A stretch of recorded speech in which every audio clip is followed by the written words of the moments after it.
Binigdet! Binigdet! Yo mga parikoy!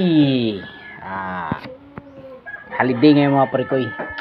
Siguro alam nyo na kung ano yung holiday ngayon mga parikoy. Ilang araw to mga parikoy. So mga ganitong araw, ang mga kailangan kainin natin mga parikoy. Binignit.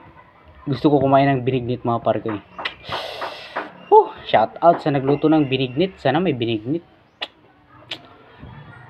Tingnan ko nga to, anong laman nitong dito. Tingnan ko muna kung anong laman itong mga parikoy marikoy. Sana binignit.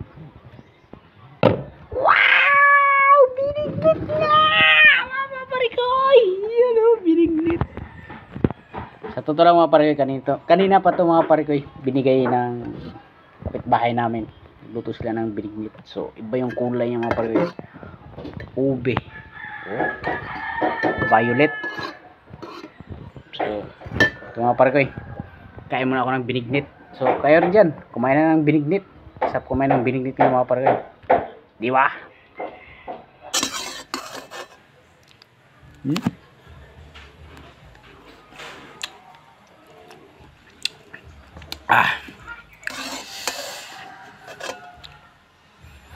Binignit!